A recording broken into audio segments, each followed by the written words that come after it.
conferencia que será dictada por la maestra Carolina del Ángel Cruz, consejera electoral de la Ciudad de México. Como primer punto del orden del día, me permito presentar a los miembros del presidio. Se encuentra con nosotros el ingeniero Wilber Arcila Rodríguez, secretario general de nuestra organización.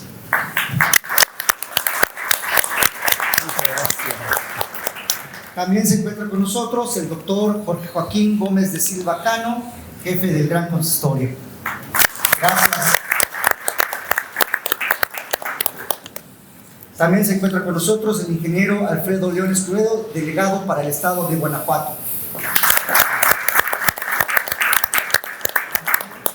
También se encuentra con nosotros la licenciada Miriam Díaz Romero, consultora política de Métrica 4. Se encuentra con nosotros también Fernando Chute Helguera, subdelegado para Asuntos Interinstitucionales de la Ciudad de México.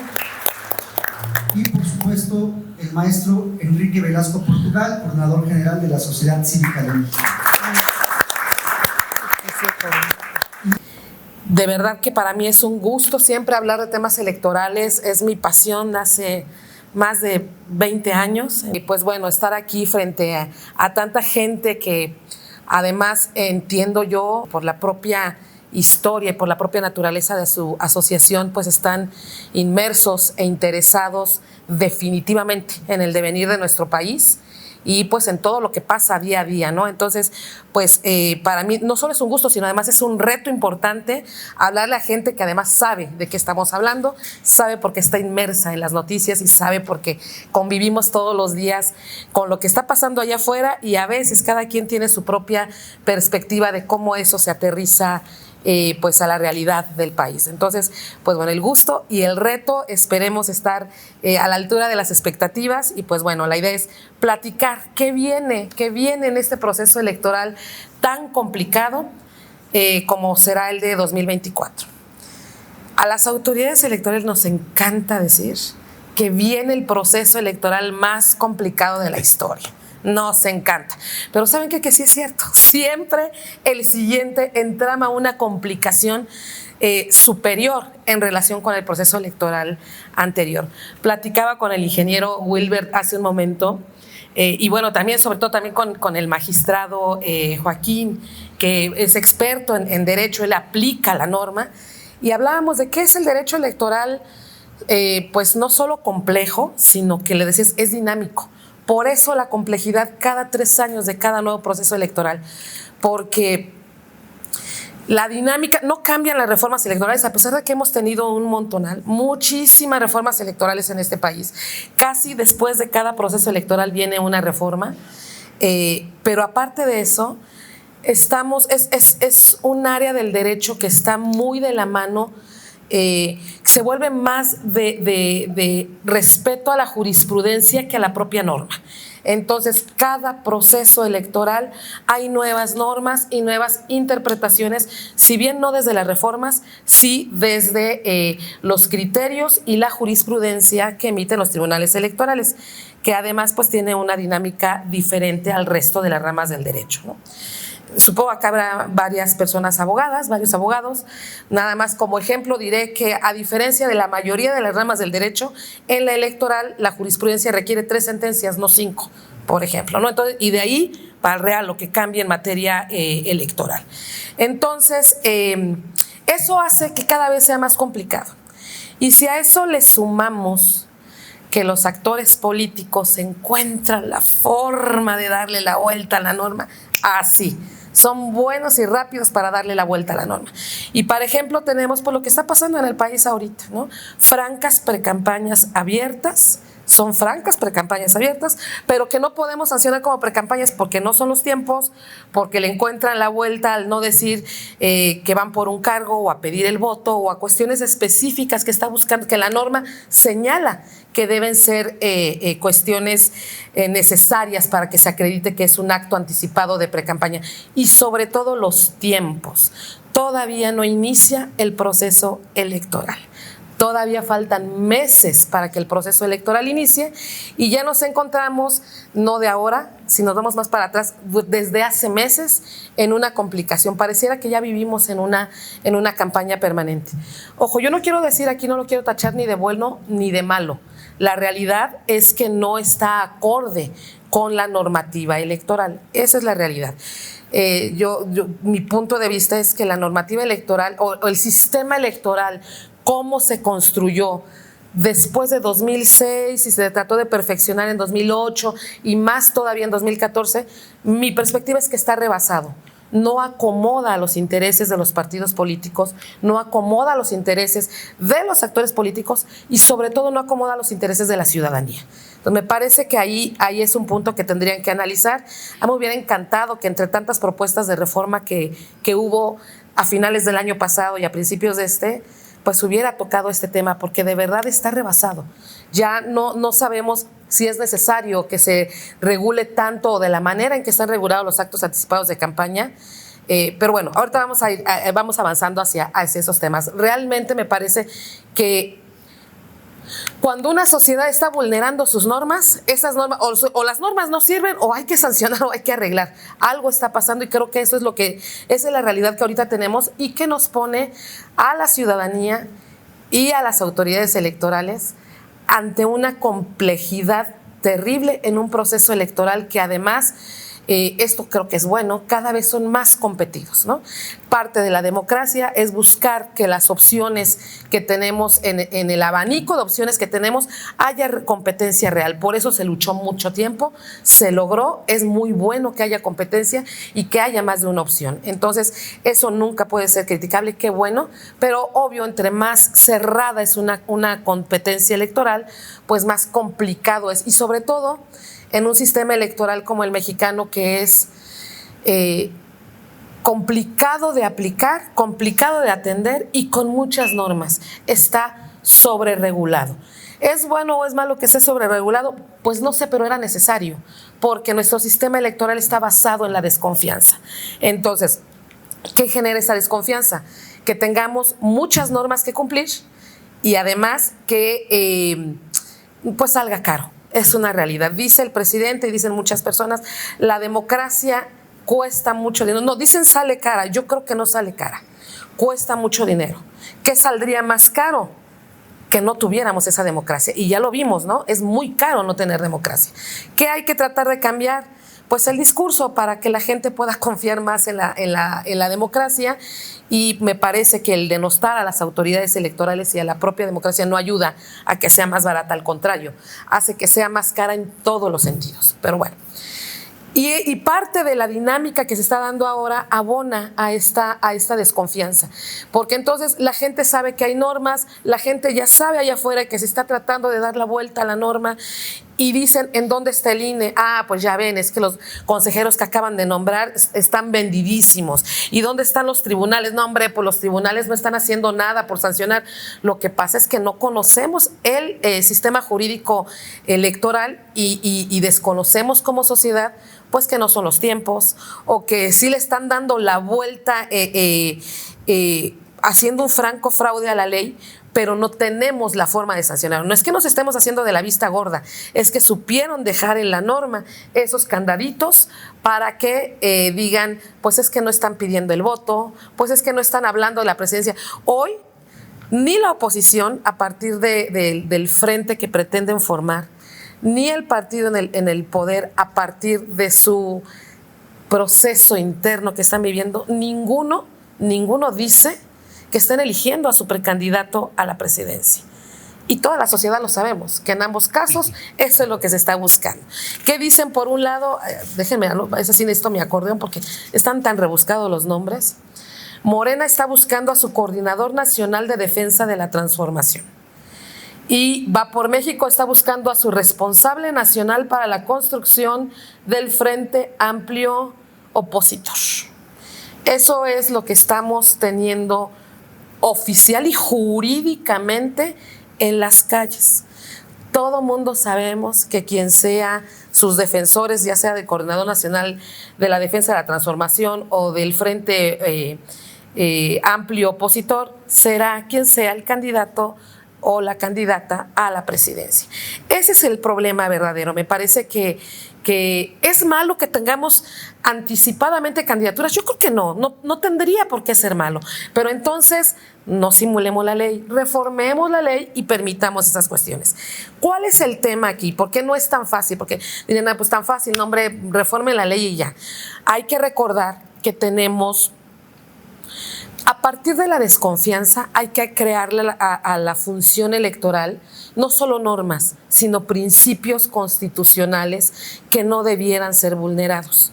Entonces, por un lado, se hace algo que desde mi punto de vista es un fraude a la ley, pero que jurídicamente no está violando en estricto sentido la norma, porque no están pidiendo el voto, ¿no? Por estas cuestiones que les dije, pero que si analizamos verdaderamente de fondo, están vulnerando la equidad en la contienda, la certeza. Habrá quien diga, yo no, pero habrá quien diga hasta la imparcialidad. Yo creo que no, la imparcialidad no está vulnerada, pero sí una certeza y sobre todo la equidad en la contienda. Aguas con este tema, este principio constitucional de equidad en la contienda, porque el que los actores políticos no compitan en igualdad de circunstancias, por supuesto que afecta en lo individual a ellos como candidatos, pero nos afecta como sociedad, no por el resultado que vaya a tener, sino por la vulneración que estamos haciendo a la propia democracia que hemos construido.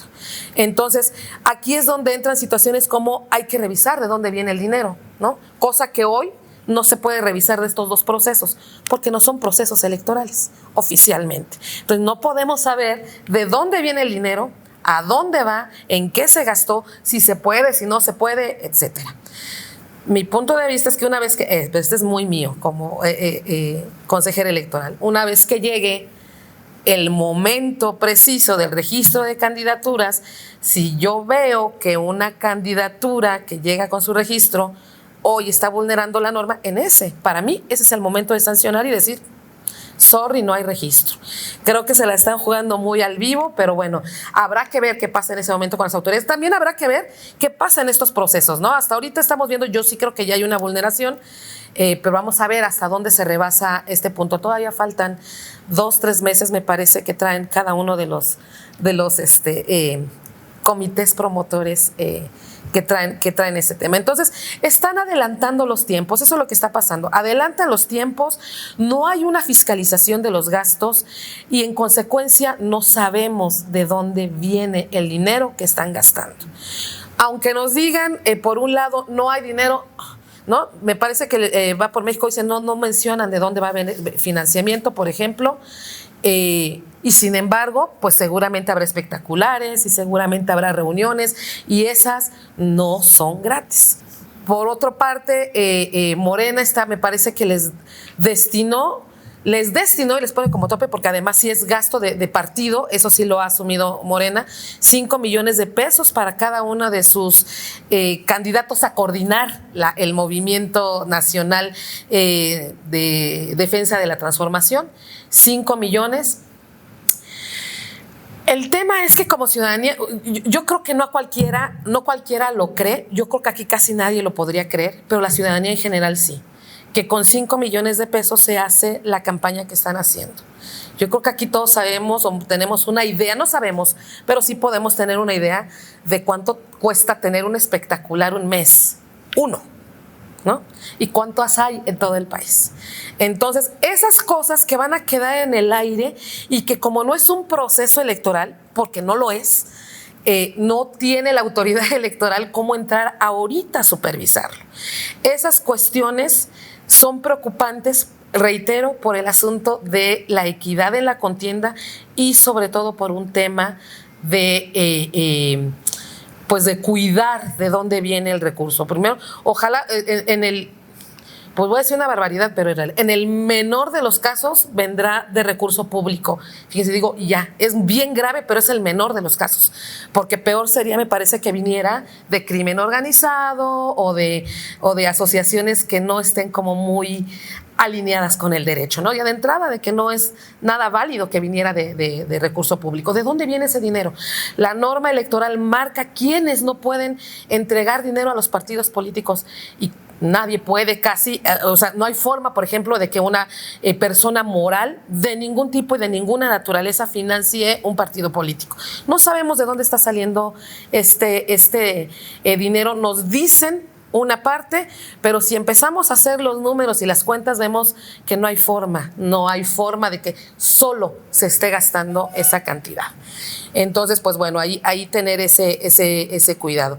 Y decía, lo que es clarísimo, al menos para mí, es que es un fraude a la ley, porque la norma está, porque la intención de la norma es una, y aunque no se esté violando el precepto en un contexto de un derecho sancionador, de un tipo de la norma, que no salgamos del cuadrito, porque si se salen del cuadrito ya no es por ahí, sino, como decía, de lo que está protegiendo la norma, y que al final de cuentas es lo que queda desprotegido sin que encuadre en un tipo. Entonces, en un tipo como si fuera tipo penal.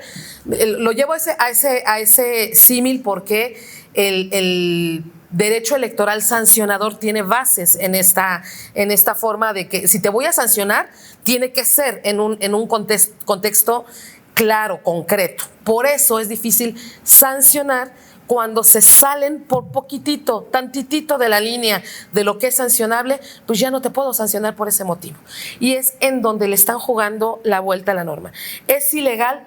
A lo mejor no, pero eso no quiere decir que sea ético o que sea correcto, porque a lo mejor lo que estamos vulnerando es el bien jurídico que se pretendía tutelar y pues que evidentemente no se tuteló de la manera adecuada, ¿no? Entonces, eso es lo que hay que cuidar, ¿no? Y por supuesto, estamos hablando de campañas o precampañas, ya no sé, todo dependerá de quién queda, adelantadísimas y simuladas.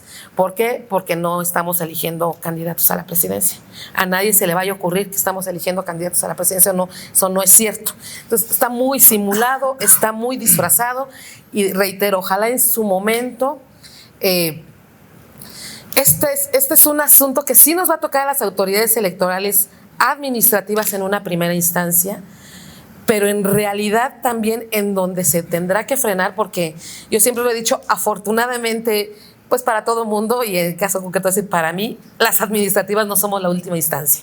Siempre lo que hacemos lo revisa un tribunal, y a veces ese tribunal lo revisa otro, y finalmente a lo mejor una última instancia, dependiendo de los asuntos. Pero siempre son acciones que son revisables. Y aquí es donde yo tengo mucha confianza en los tribunales electorales, y estoy convencida de que en su momento mantendrán un criterio fijo en donde se determinará qué es sancionable, qué no es sancionable y por qué. Entonces, primero decir, hoy no es el momento. Hoy se pueden sancionar muchas otras cosas, iniciar, pues ya el INE dictó medidas cautelares respecto de algunas aspirantes a coordinadores de estos espacios, pues dentro del ámbito que puede dar el derecho sancionador hoy, en estos momentos que, reitero, todavía no inicia el proceso electoral. Yo sí creo que hay que recorrer, si no los tiempos electorales, porque no le vería razón de ser, sí el alcance de los tribunales fuera de esos tiempos. Me parece que eso es algo que habría que revisar para reformar la norma. Pero bueno, entonces les decía, todo esto se trata no solo de legalidad, sino de tener presente ese bien jurídico que estas normas están protegiendo, y pues que por supuesto se está vulnerando de manera flagrante, pero también pudiera parecer que de manera, pues como si no hiciera daño, ¿no? Ya nos estamos acostumbrando demasiado a eso, demasiado. He notado, pero además aquí es parejo, no es, ay, es que son los buenos y son los malos. Todo mundo está haciendo uso de las mismas acciones. Veía justo antes de venir para acá, incluso me llama la atención, ¿qué daño hace esto? Porque lo naturalizamos, y entonces ya nos parece normal encontrar estos fraudes a la ley. Hace no mucho, hace quizá 10 años, cuando todavía nos molestaba y nos hacía cosquillitas que nos hablaran de acarreo, porque hoy ya no molesta. Hace 10 o 15 años todavía decíamos, no, esas prácticas que tienen que quedar erradicadas, nos molestaba mucho. Hoy vi un cartel de un actor político invitando a un evento político, así lo voy a dejar de manera general, y abajo decía, el transporte saldrá frente al mercado tal. Y lo naturalizamos. Ya no pasa nada. Ese es el problema de naturalizar este tipo de cosas. Ya no nos, es como con todo lo malo, como con la violencia, con todo. Lo vemos tan frecuente, lo vemos tan cotidiano que ya es normal, ¿no? Y entonces hay autoridades malas, qué exagerados. ¿Por qué exageran? Ya estamos naturalizando otra vez todo este tipo de cuestiones. Y entonces vemos exageradas acciones, por ejemplo, yo debo decir, del exconsejero Ciro Murayama, con quien coincido en muchas cosas y no coincido en otras tantas. Pero en el caso concreto, apenas ayer sacó él un tuit que no puedo menos que coincidir, y decía, de repente no me parece que esté muy adecuado el tono sarcástico, creo que tiene todos los elementos para decir lo que dice, además la calidad moral y el conocimiento pleno, pero saca un tuit que dice, breve test de legalidad, refiriéndose a la respuesta que tuvo lo que va a ser un frente, lo que es Va por México, la respuesta que tiene frente a el movimiento que está haciendo el partido en el poder para elegir a su coordinador de la defensa. Dice Ciro Murayama, llama al tuit breve test de legalidad, dice primero. El Frente PAN, PRI, PRD acordó ayer cómo definir su candidatura presidencial. Su respuesta es sí, la dejan. ¿Harán actos de proselitismo? Pues sí, por supuesto, si no, ¿cómo? ¿No? ¿Gastarán dinero? Pues sí, si no, no hay cómo hacerlo. ¿Habrá abanderado el 3 de septiembre? Sí, va a haber abanderado o abanderada. Entonces, ¿es precampaña? Él concluye, yo coincido, sí, es una precampaña. ¿Es legal hacerlo antes de noviembre? Es más, yo hasta la anotaría ahí. Antes de la tercera semana de noviembre, no es legal. Esa es la realidad. Entonces, pequeñísimo test de legalidad que hace el exconsejero Murayama, coincido. No hay cómo estas circunstancias que estamos naturalizando no hagan más complejo el proceso electoral. Y este es el tema que al final de cuentas, la competencia ya empezó sin árbitro, porque el árbitro no puede meter las manos. Hoy no es tiempo. Ya empezaron los golpes, ya empezó la pelea de box y el referee se está comiendo los tacos en la esquina todavía porque no es la hora de que entre. Así estamos ahorita.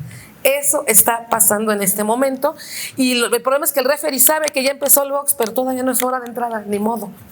No puede entrar, todavía no le dejan pasar. Eso es lo que está pasando. No es cosa menor, porque cuando llegue el momento de regular, de sancionar, de hacer, incluso la gente va a decir, espérame, pues si no hiciste nada en su momento y ahora sí estás ofendido. No, pues es que no es que ahora sí, es que apenas puedo, ¿no? Y estas son las cosas que a veces la ciudadanía no conoce. Lo complejo que es el proceso electoral, lo específico que es en tiempos y lo limitado que está, porque la norma me encanta, se ve bien, es así un perro bien malo, pero las autoridades electorales no tenemos dientes, no tantos. Sí hay, pero no tantos. A veces eso es lo complicado, porque pareciera que sí está así todo ahí el andamiaje para emplearlo, sí, pero ese andamiaje debe ser perfecto, cuadrado, para que podamos sancionar. Cuando se trata de sancionar, que quede bien claro, se está hablando de sanciones. Cuando se trata de sancionar, como todo, siempre que se trata de una sanción, tiene que ser perfecta y en el cuadro, si no, se sale. Y nunca, en ningún momento, nadie pensó, y si sí, pues lo dejaron pasar, a mí no se me hubiera ocurrido, que no les iban a importar las normas y que se iban a... que íbamos a vivir en una precampaña permanente. O sea, todavía se están declarando ganadores, porque también aquí en la Ciudad de México, bueno, no, en México, seguramente en algunos otros países también, pero en México hay un momento después de la jornada electoral en la que la única vez en la que el país o los estados tienen 3 o 4 presidentes o 3 o 4 gobernadores, porque todo el mundo sale a decir, ya gané. Todo el mundo sale a decir, ya gané, aunque sepan que perdieron, ¿no?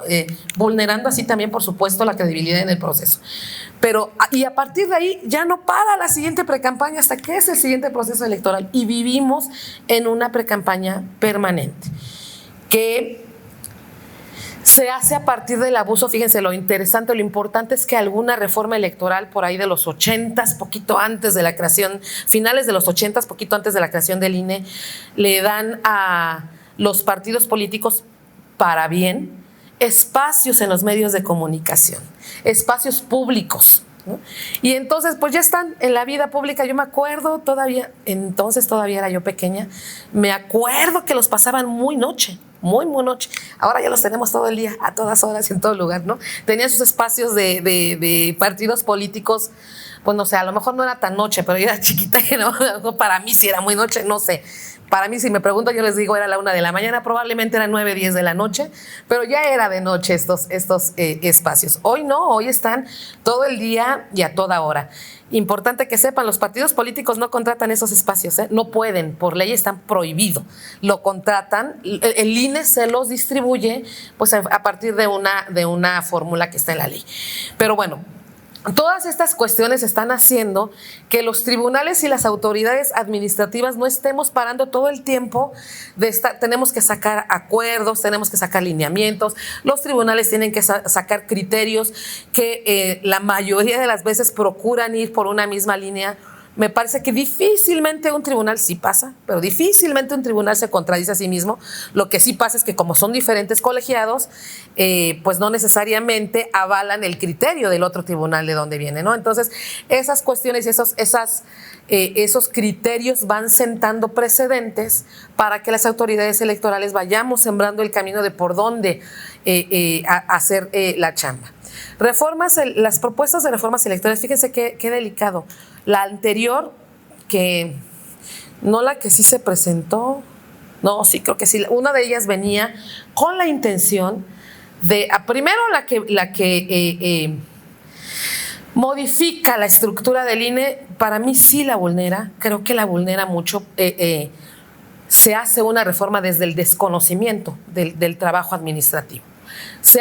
Yo sí quiero pensar que es con buena intención, tampoco creo que haya habido una mala intención, creo que hay una buena intención de ahorro, pero desde el desconocimiento de lo que se debe hacer en la función electoral.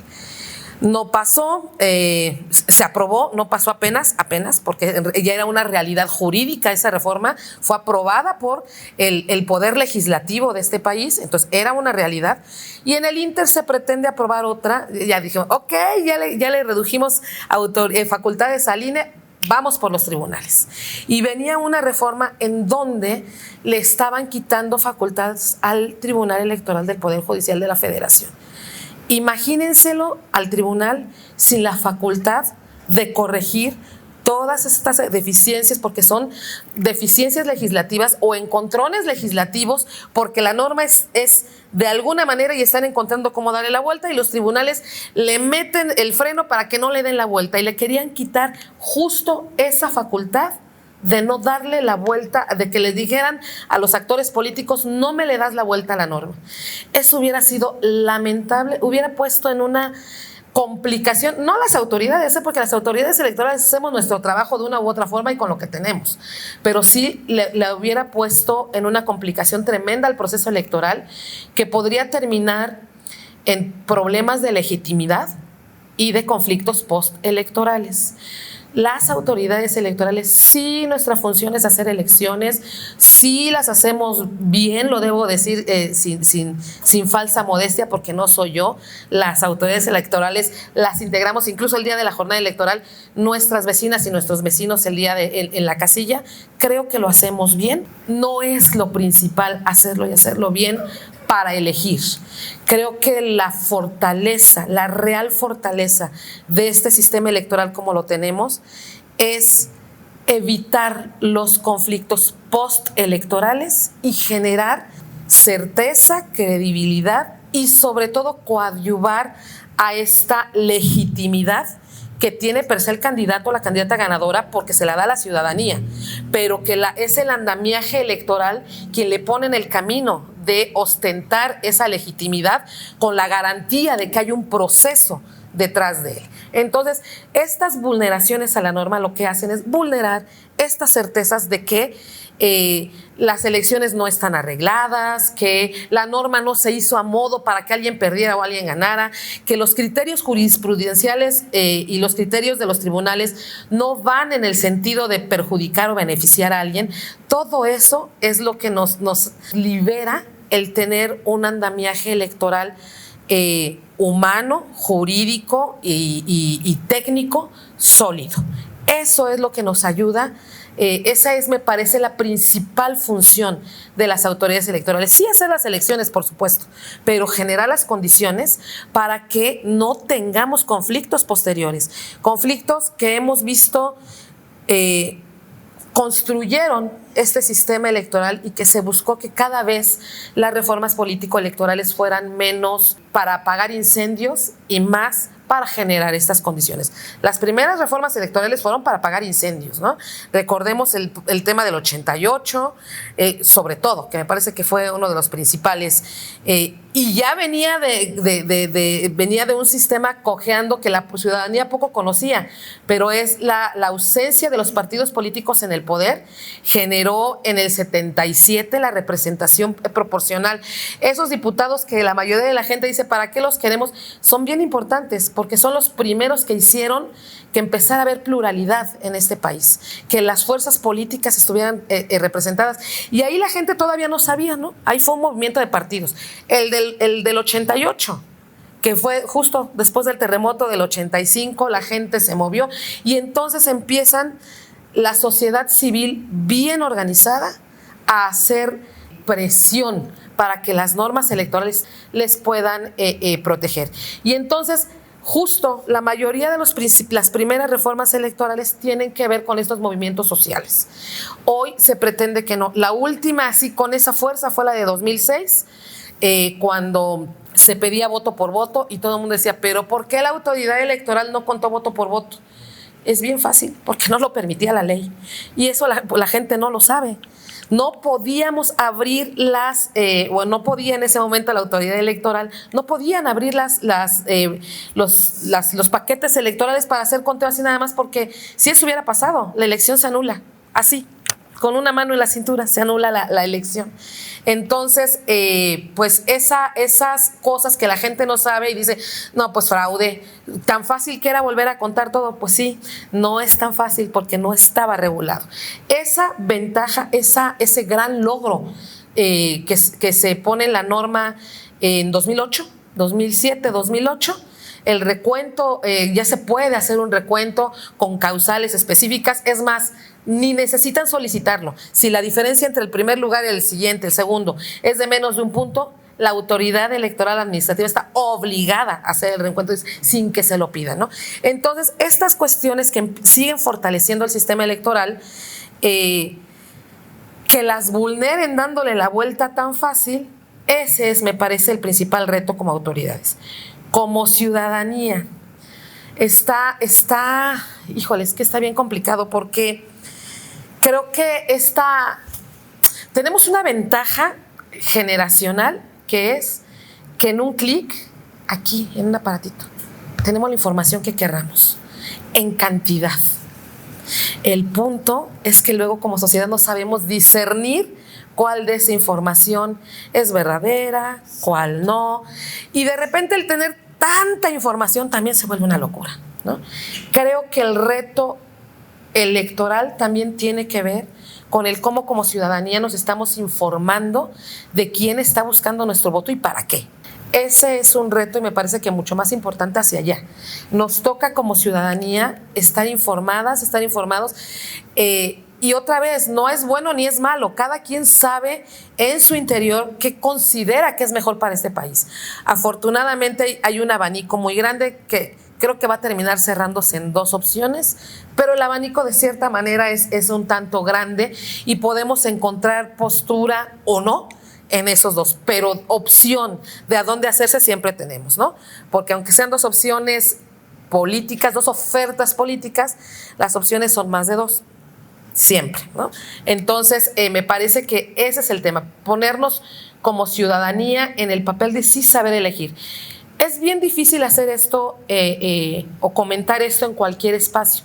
En este me atrevo, porque reitero, y como inicié, como platiqué al inicio, porque sé que es gente que tiene la posibilidad y el interés, ¿no? Sería bien difícil para mí ir a decirle esto a personas que a lo mejor se encuentran en una situación de desigualdad tan grande que pues que yo les hable de democracia o de votaciones, me va a decir, sí, espérame un tantito, ahorita no es mi prioridad, ¿no? Por eso creo que aquí sí tenemos esa posibilidad de allegarnos de la información de quienes sean nuestras candidatas, nuestros candidatos en su momento, o sea, el próximo año, fíjense, hasta el próximo año, y ya estamos ahorita hablando de precandidaturas no oficiales. Las precampañas deben iniciar a finales de noviembre. Las candidaturas las tendríamos que estar teniendo hasta el próximo año, hasta el próximo año. Entonces, en su momento, vale la pena ahorita siempre estar al tanto de las noticias. Ese es nuestro reto como ciudadanía, me parece, ya más allá de las autoridades, el saber conocer las ofertas, conocer qué hay, conocer qué ofrecen y tomar la mejor decisión desde nuestra perspectiva, siempre, ¿no? Creo que estamos en una posición de tener un voto informado, de allegarnos de esta información y pues yo siempre hago esta invitación porque creo que uno de los grandes beneficios del sistema electoral mexicano es que está al alcance de todo mundo. ¿Es complicado? Sí, pero está al alcance de todo mundo. Siempre invito a la gente a que sea observadora electoral, conozcan el proceso electoral porque en la medida que nos involucremos en él, los retos van a ser menores y entonces irá fluyendo en función de lo que necesita la ciudadanía. Cualquier persona mexicana tiene el derecho de supervisar lo que hacemos las autoridades electorales durante todo el proceso electoral, de asistir a las sesiones, de revisar los documentos, de verificar cómo se están contando los votos, cómo está llegando el PREP, cómo están haciéndose ya el escrutinio y cómputo oficial, ¿no? Todo eso lo podemos revisar como ciudadanía y creo que el reto también es pues quitar esa apatía que tenemos en general, no espero, yo creo que aquí en lo individual no, reitero, me parece que es evidente que hay ese interés por estos temas, pero creo que sí, como sociedad nuestro reto es quitar esa apatía y participar y no cerrarle la puerta a la autoridad electoral cuando estén buscando a las personas que serán funcionarios de mesas directivas de casilla, eso es bien importante, no les cierren la puerta, acepten el cargo porque es súper digno y súper importante, son la autoridad electoral más importante el día de la jornada electoral. Entonces, primero, pues eso, es aceptar el cargo y segundo, quien no, sea observador electoral porque de verdad que nos ayuda muchísimo a la sociedad, no a las autoridades. Nosotros estamos de paso, vamos, venimos, y se acaba el cargo para nosotros si llega alguien más. No es para nosotros, es el fortalecimiento de la democracia de esta ciudad, de este país, que reitero, viene al menos en la Ciudad de México, yo creo que va a ser una elección complicada, primero porque decía ya empezó, y segundo porque se antoja cerrada. No estoy muy cierta si la presidencial vaya a ser cerrada o no, no me atrevo a dar un escenario, pues un pronóstico para allá, no, aunque lo podamos considerar, no, realmente estoy inmersa en el ambiente de la Ciudad de México y noto desde el 2021 cierta cercanía entre los votos de un lado y del otro. Entonces creo que eso se va a repetir en el 24, va a ser una elección muy cerrada. Y esto hace, por supuesto, que las complicaciones, estos pequeños detallitos que les estoy diciendo, cuenten mucho. Estado de México siempre ha sido una elección complicada. Fui de observadora hace un mes, a la elección de hace poquito menos de un mes. Yo esperaba salir de ahí que 2, 3 de la mañana y no tener resultados. Fue una sorpresa que a las 8 de la noche se acabó la elección, ¿eh? Todavía no había resultados, todavía no había nada, pero la candidata que no obtuvo la mayoría salió y dijo, perdí. Rarísimo eso, pero sí fortalece a la democracia. Se acabó suspicacia. Si el PREP funcionó o no funcionó, ya no importa. Ya no importa porque hubo un reconocimiento del trabajo de la autoridad, de la voluntad ciudadana y de lo que quiere. Motivos, podrá haber especulaciones de 20,000, yo no me voy a meter a ninguno. La realidad es que la candidata que no ganó salió y dijo, no gané. en lugar de salir como todo mundo y le decía haber tenido 2 gobernadoras en el Estado de México durante unas horas, no, salió y fue responsable, no gané, se acabó, en ese momento se acabó el proceso electoral, de verdad, o sea, para la ciudadanía oficialmente no ha acabado, pero en ese momento ya se perdió el interés de estar al pendiente de qué pasó, porque ya lo que le interesa a la ciudadanía saber es quién ganó, y ya sabía la ciudadanía quién había ganado. No creo que eso vaya a pasar en la Ciudad de México. Entonces seguramente tendremos proceso electoral mucho más allá del primer domingo del mes de junio del año 2024. Seguramente estaremos hablando mucho de eso después, pero esperemos que sea en un ambiente de certeza y no de incertidumbre, en un ambiente de autoridades electorales fortalecidas, que si el asunto se tarda sea porque están resolviendo los tribunales de manera adecuada, pero sin estos toques de desprestigio y de descrédito y de descalificación a la autoridad electoral, que eso en nada nos ayuda. Y reitero, no es a las autoridades, no le ayuda a la democracia ni de la ciudad ni del país. No sé cómo voy con el tiempo, pero si quieren dejamos aquí, más bien estoy atenta, ¿sí? Sí, ¿te parece que pasemos? Por favor, preguntas y respuestas. Muchísimas gracias. Si son tan amables.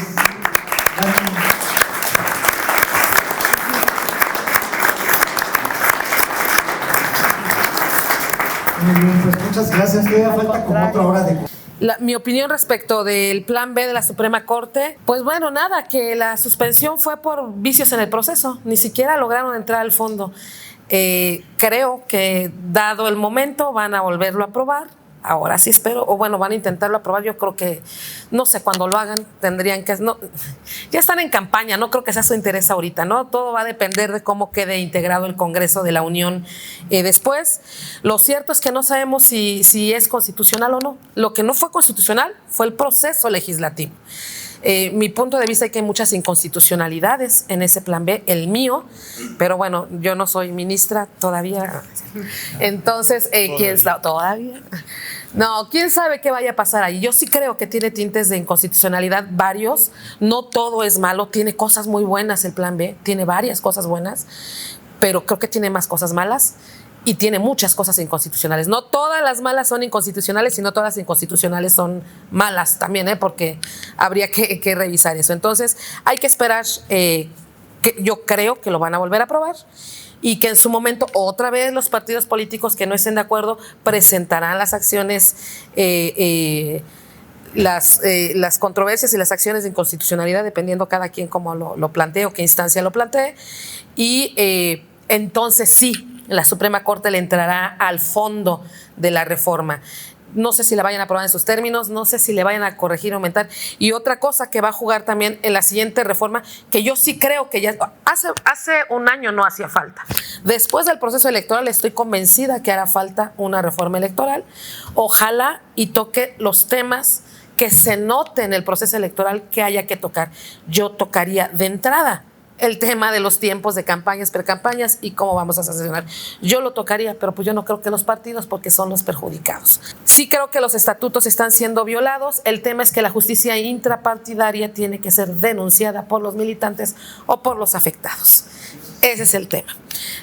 Ahí por ahí salió una, no sé si tenga algún cargo ahorita, fue diputada del partido en el poder, que ya salió a decir, fue presidenta del partido incluso, impugnó Jade Korpolensky.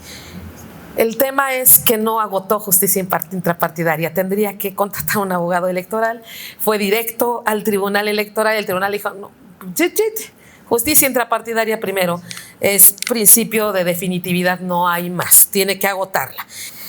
¿Cuáles son las estrategias y por qué no hay sanciones? Pues justo las estrategias son generar estas condiciones. A ver, las autoridades electorales sacamos lineamientos, las administrativas, lineamientos, iniciamos procedimientos ordinarios sancionadores para los partidos, especiales sancionadores para casos específicos que marca la ley. Los especiales son más rápidos, los ordinarios tardan más. pero tenemos tiempos para actuar y tenemos limitaciones. ¿Podemos sancionar a los partidos? Sí, nada más que los partidos avientan la piedra y avientan también al ciudadano por enfrente para no aparecer ellos, ¿no? Por ejemplo. Entonces, ¿qué necesita? Las estrategias sí están, pero como les decía, no hay dientes lo suficientemente filosos para morder bien. No existen. ¿Qué necesitamos? Que los pongan en la norma? Con todo no nos quedamos en paz, y estamos buscando y encontramos la forma.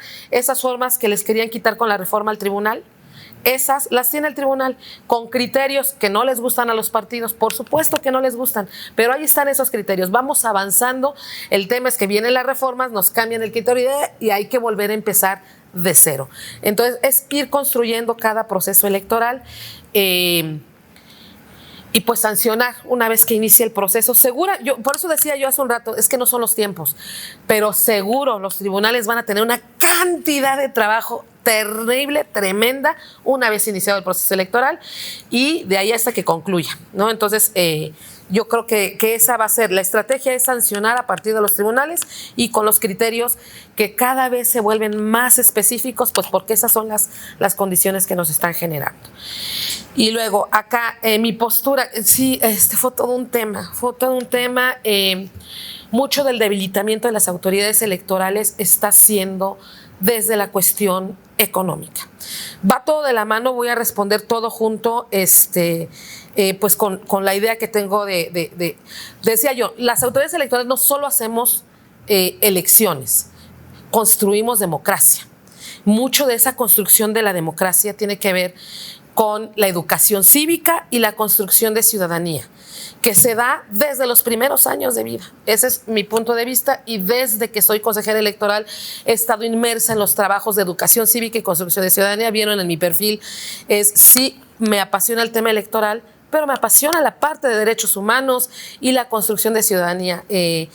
Creo que no podemos quedarnos con esta idea de que llegan los 18 años y por arte de magia me dieron ganas de votar y de participar. Eso no es cierto, eso no pasa. Si no inculcamos esto desde las edades tempranas, es más, yo me atrevo a decir desde la primera infancia, no veo cómo se construya. Yo esto lo vi, yo tengo un hijo, hoy tiene 23 años, crezco en el ámbito electoral junto, de la mano con mi hijo. O sea, yo llego al ámbito electoral embarazada de mi cría. Entonces tuve la fortuna de tenerlo en una educación muy democrática. No voy a poner goles ni mucho menos. Una escuela muy democrática, mucho, que me enseñó a mí en lo personal a ver que la ciudadanía se construye desde el kinder. Y eso, cuando yo llego como consejera, veo que el instituto lo tiene desde una ludoteca cívica, ¿no? ¿A qué voy con todo esto? Que mucho del trabajo administrativo de las autoridades electorales es la educación cívica. Incluso el INE tiene un programa que se llama En Cívica, que tiene que ver justo, la gente tiene que saber por quién vota, cómo vota, saber elegir, entender cuáles son los procesos de construcción de democracia, etcétera. Y hoy el Instituto Electoral de la Ciudad de México para educación cívica y construcción de ciudadanía tiene presupuesto cero. Un peso no tenemos para esos temas. Capítulo 1000, que es por supuesto honorarios, trabajamos con el ingenio del personal del instituto, pero ni hablar de que se me ocurra imprimir un cuadernillo para niñas, niños y adolescentes, ni hablar de que yo tenga dinero para los premios de ensayo de niños. O sea, tenemos concurso de cuento y de ensayo para niñas, niños, adolescentes y personas jóvenes, y pues ahora estamos a la voluntad, porque sabemos que necesitan un incentivo, pues que quieran participar nada más por el diplomita de ganaste. No tenemos dinero para un premio. Y estas cuestiones pegan en la democracia porque pegan en la construcción de esa democracia. Y no lo ven, creen que democracia es hacer elecciones. A eso me refería yo con que debemos pensar diferente la democracia. No es nada más hacer elecciones, porque por eso tenemos abstencionismo, porque a la gente no le interesa votar, porque no está involucrada desde siempre y desde pequeñas y desde pequeños. No tienen esas ganas de participar, que sí es responsabilidad de la autoridad electoral construirla, pero necesitamos presupuesto. No queremos queremos derrochar y no me interesa que nos den 1,000 millones de pesos para, así que como dice el meme, no, necesitamos dinero para construir ciudadanía, no hay más. No, simplemente, ya olvídense, nada más para llegar al rincón más lejano de Gustavo Amadero de Iztapalapa, no más de entrada necesito para gasolina. Nada más, es un absurdo si ustedes quieren, pero así de absurdo está el tema. Hemos sacado de algunas economías ya medio año, pero aún así es lamentable, no nos dan. Y a veces ofende cuando, y lo llevo de la mano con lo de la revocación de mandato, cuando en nuestra cara nos dice un representante de un partido político el viernes pasado, cuando les dijimos pues no pasa la revocación porque no alcanzan el número de firmas. Ese es el motivo por el que no alcanzaron la revocación, no alcanzaron el 10% que requiere la ley, por diferentes motivos, pero ese fue por diferentes razones no alcanzaron el 10%, que es el motivo por el que no se dio. Y la respuesta es, pues es que la captura la hicieron ustedes, no contrataron una empresa para hacer la captura. Y así de, ¡ay! Por favor, ¿no? O sea, no tengo para pagar, no teníamos para pagar la prerrogativa de los partidos el año pasado. Y quieren que contrate una empresa para capturar. Es de verdad la retórica cínica. Y es terrible, porque las consejeras y los consejeros no somos partidistas. No nos subimos al ring de la retórica política. Entonces estamos hablando de cosas diferentes y es bien difícil porque ellos sí alcanzan y llegan a la ciudadanía y los malos somos la autoridad que queremos gastar mucho dinero y para nada. Bien, muchas gracias. Gracias. Empezó, la primera y creo que la segunda van como muy de la mano. Este tema donde Ebrard menciona, ¿no?, que no hay... es que yo noto del discurso, estamos naturalizando la ilegalidad. Ese es el primer punto. ¿Por qué estaríamos pensando en cómo validar algo que de entrada no debiera estar pasando? Ahorita no debiera haber precampañas. O sea, punto. Esto me lleva mucho a lo que lo platicaba la segunda pregunta. Estamos adecuando la ley a los vicios, es que ese es el tema. Yo pongo como ejemplo el voto desde prisión. Suena así como bien padrísima, súper de avanzada, porque la gente que no tiene una sentencia va a poder votar. La gente que no tiene una sentencia no debería estar guardada, para empezar, ¿no? Y entonces empezamos a cubrir con parches ilegalidades. Creo que ese es el meollo del asunto. Estamos, el darle cabida al discurso del, pues ni siquiera precandidato, del ex canciller Ebrard, no encuentro otra forma de dirigirme al maestro Ebrard. Es que no tendrían por qué andar en una campaña, pues, ¿no? Ni siquiera. Entonces, el siquiera tratar de encontrarle el cómo regularlo, pues estaríamos hablando de regular la ilegalidad. Lo que no deberían estar haciendo es campaña. Esa es la realidad, ¿no? Igual, pues en el segundo caso decía, adecuando esta norma a los vicios.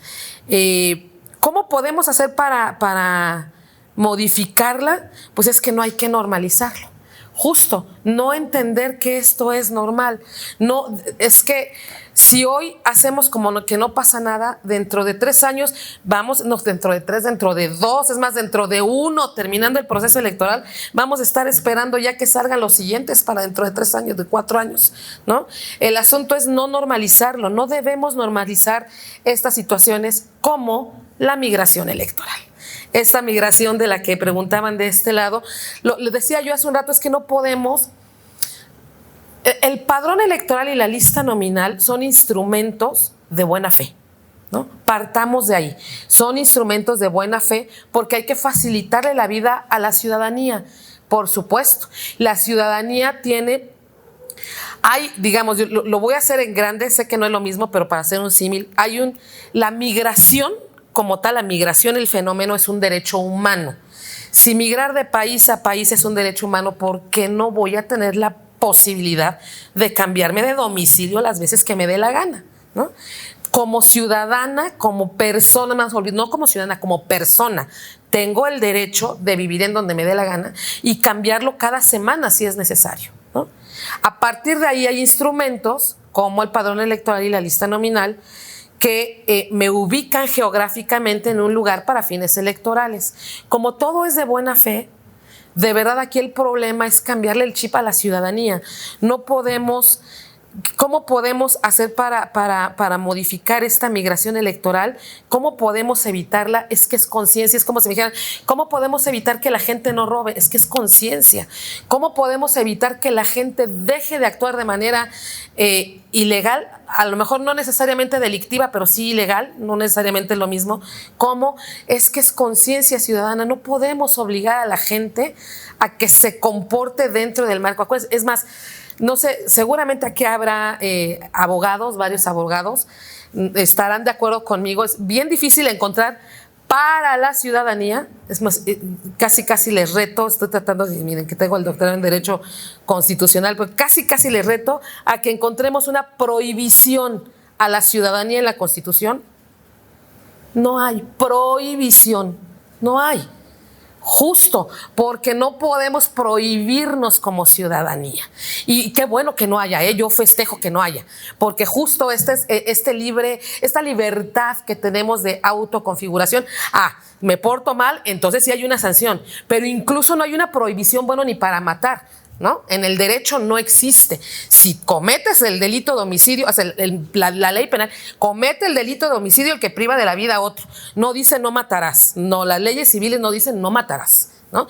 Y quien comete el delito de homicidio tendrá la pena, y ahí para adelante, ¿no? Entonces, hay sanciones. Ese es el tema. Creo que más bien tenemos que hacernos responsables como ciudadanía. Y por eso decía, ¿qué tanto valoramos nuestra democracia? Es bien difícil, y esa es otra cosa, hablarle de democracia a un pueblo con necesidades. Yo no puedo decir este mismo discurso, no lo puedo tener aquí que en otro auditorio, no con las mismas condiciones socioeconómicas y culturales y educativas. No podría, porque no les interesa que les hablemos de democracia. Ellos quieren saber qué van a comer, no mañana, al rato, ¿no? Entonces, en un país de desigualdades tan grandes, es muy complicado decirle a la gente, no vendas tu democracia. Sí, es muy difícil. Es lamentable, se oye fuerte, pero es real, ¿no? Entonces, ¿qué es el tema? Yo creo, y ahí voy a la otra pregunta más o menos, un poquito de la mano. ¿Cómo evitar esta migración? Es que hay que exigirle a quienes estamos dando nuestro voto. Creemos que la democracia es cada 3 años y no. La democracia es un trabajo constante. Tenemos constitucionalmente, y afortunadamente hace no mucho, de 2011 para acá con más fortaleza, instrumentos que nos permiten exigirle cuentas a quienes elegimos. No nos olvidemos de esas personas a quienes les dimos nuestro voto, vale mucho. Entonces, no se los regalemos y ya, no exijamos cuentas. No, a ver, aquí habemos gente que podemos hacerlo porque tenemos el tiempo, porque tenemos la posibilidad. Las personas funcionarias públicas no están arriba de nosotros, son nuestros empleados. Yo soy empleada de ustedes al ser funcionaria electoral. Y tenemos que entender que así es, así debe funcionar. Y normalmente la ciudadanía los ve al revés, los pone acá arriba al funcionariado público, y no, es al revés. Los patrones de quienes somos funcionariado público es el pueblo en general, y entonces cualquiera me puede pedir cuentas. Hay que pedir cuentas, me parece que eso es lo necesario, y es así como podemos hacer para cambiar todas estas cosas, incluso la migración electoral, tratando de hacer, yo les prometo que estoy convencida que quien hace migración electoral tiene una necesidad económica. Entonces, ¿cómo puedo evitar esa migración si no ataco la desigualdad? Es un problema muy estructural que sería muy irresponsable de mi parte decir, le hacemos así. No, es que es un problema estructural grande que hay que atacar de fondo. Y ya para ir terminando, ley de participación ciudadana, me dice que las organizaciones civiles no deben, no sé si fue la respuesta mía, me preguntaban acá de participación ciudadana, cómo hacer, perdónenme, se me fue, lo anoté ya nada más yo mi respuesta. Que estas asociaciones civiles no estén participando como tal, ¿no? Que no participen. Sí, es que a ver, no pueden y no deben, y oficialmente se esconden. La realidad es que sí son sujetos de sanción electoral. hay que denunciarlos. A ver, si la autoridad electoral se da cuenta, inicia procedimientos oficiosos para sancionarles. Son entidades que, si bien no son necesariamente, no todos ellos, por ejemplo, las COPACOS, ¿no? Las comisiones de participación comunitaria, no son funcionariado público, pero sí son electos popularmente y en consecuencia deben cumplir con la norma y son sujetos de sanciones administrativas, en su caso por parte de la autoridad electoral. ¿Qué hay que hacer? Pues sancionarlos, denunciarlos para que haya un procedimiento sancionador y pues bueno, que estas organizaciones civiles no deben promover el voto de ninguna manera. Es que no es su naturaleza, no están hechos para esas y sí, las autoridades electorales estamos facultadas pues para sancionarlas en todo momento, ¿no? Sí son sujetos de sanción. Entonces, la opción que doy aquí es denunciémoslo, porque les prometo que el instituto les iniciará su procedimiento y en su caso la sanción correspondiente. Creo que respondí todas las preguntas, no sé si se me fue alguna, pero creo que sí. Gracias.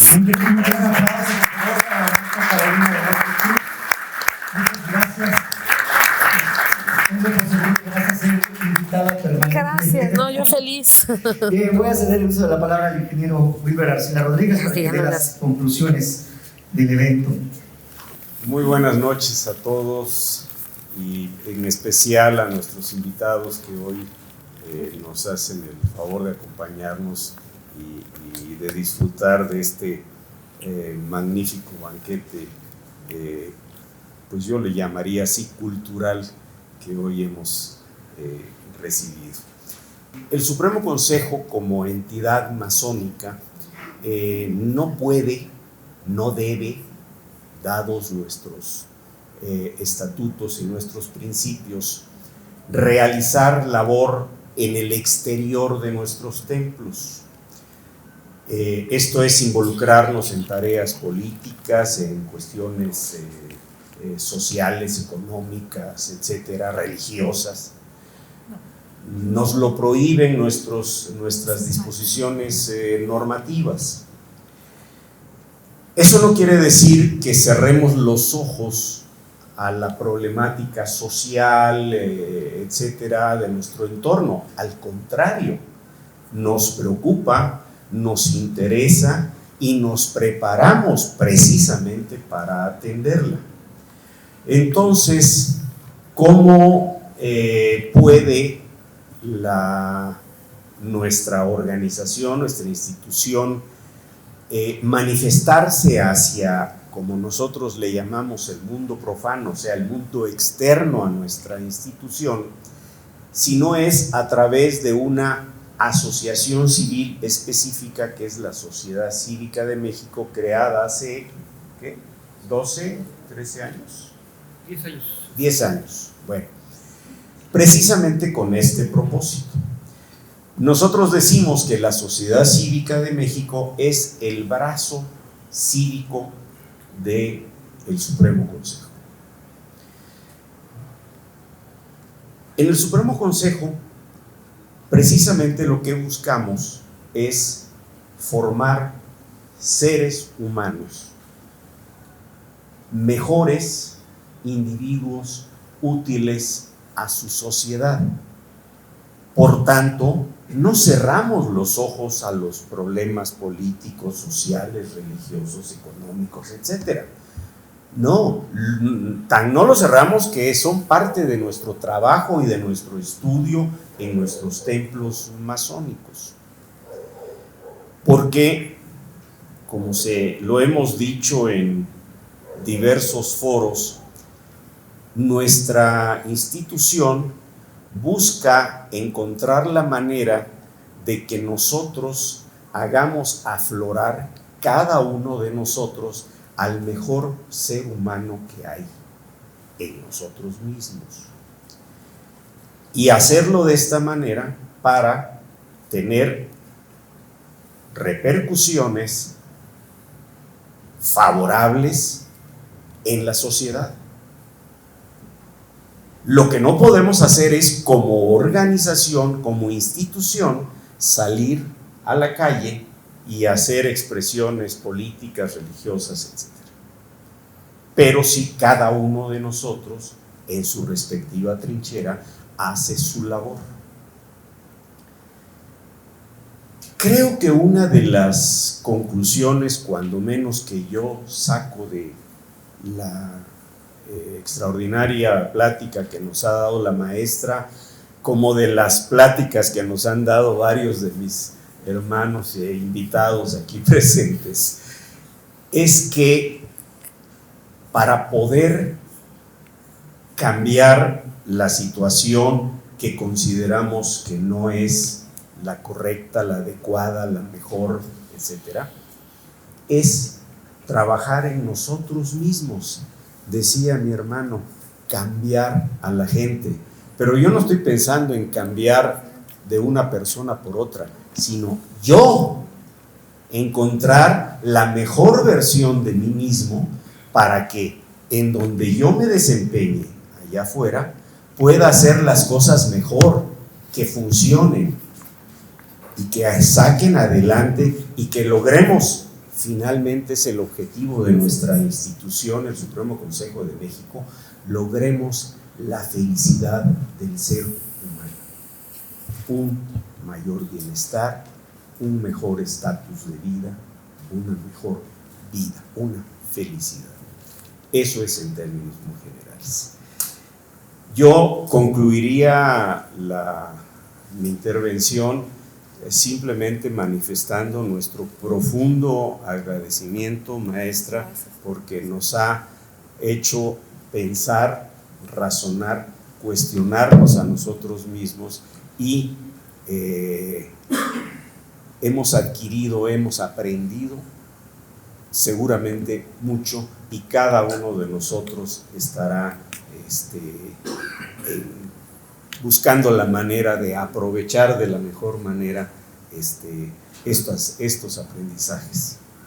Me siento afortunado poder llegar a tiempo para entregarle ese reconocimiento de parte nuestra como una pequeña muestra de agradecimiento por su presencia, por sus conceptos y por la orientación que seguramente nos ha dado sobre temas que son delicados, que son complejos y que son de mucha actualidad, y que dependiendo cómo caminen estas cuestiones tendrá acceso al poder público de determinados partidos y personas que definirán las acciones y el derrotero que sigan nuestras instituciones.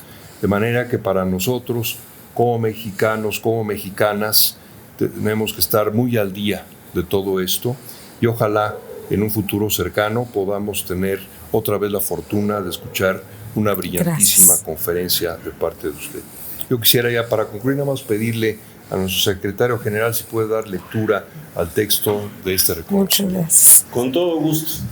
Viene con el emblema de un lado del Supremo Consejo y del otro lado de la Sociedad Cívica de México y dice así: la Sociedad Cívica de México, Asociación Civil, otorga la presente constancia a maestra Carolina del Ángel Cruz por su participación en la conferencia Los retos del proceso electoral 2024 para la Ciudad de México, impartida el 28 de junio de 2023 por la maestra Carolina del Ángel Cruz, consejera electoral del Instituto Electoral de la Ciudad de México.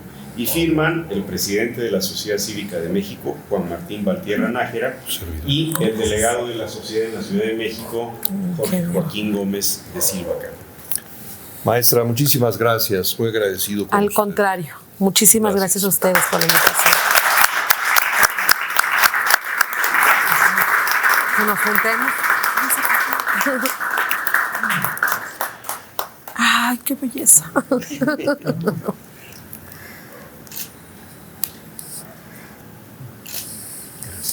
Gracias.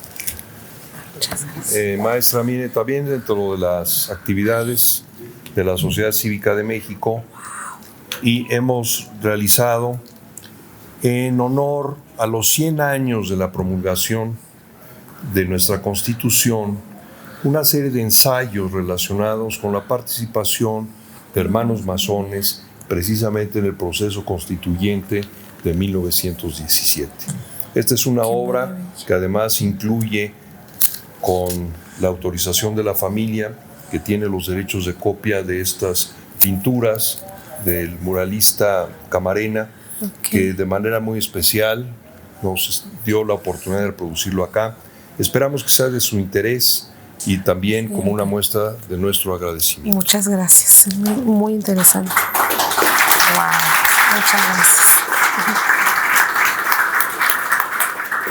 Tenemos la costumbre de entregar una medalla con estas características a nuestros visitantes distinguidos o a las personas que nos apoyan de manera relevante, como lo ha hecho usted el día de hoy. Gracias. Al Supremo Consejo de México, a la Sociedad Cívica de México. Este tipo de medallas conmemorativas las hemos llevado a distintos lugares del país para llevar el testimonio de México dentro de lo que es el ámbito del Supremo Consejo de México.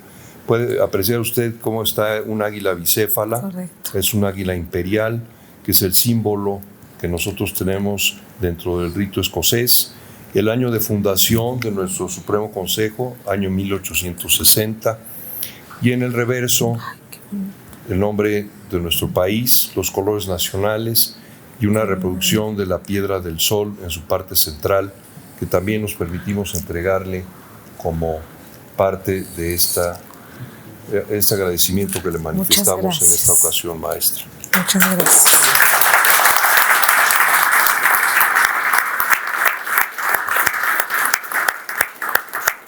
Nosotros usamos algunos distintivos que acostumbramos a ponerlos en la solapa como para identificarnos. Por haber muchos de los presentes sí. tienen. Y queremos compartir con usted esta como un recuerdo también de su presencia acá, del Supremo Consejo de México, con las mismas características. Muchas gracias, maestra. Al contrario. Queremos entregarle, si nos permite, también este distintivo para solapa, que es de la Sociedad Cívica de México, que es esta agrupación que tiene por misión adentrarnos y difundir lo que son los aspectos cívicos de nuestra comunidad para nuestro país. Entonces, le agradeceremos que se sirva a recibirlo como un recuerdo de su presencia aquí con nosotros. Muchísimas gracias. Muchas gracias. Muchas gracias.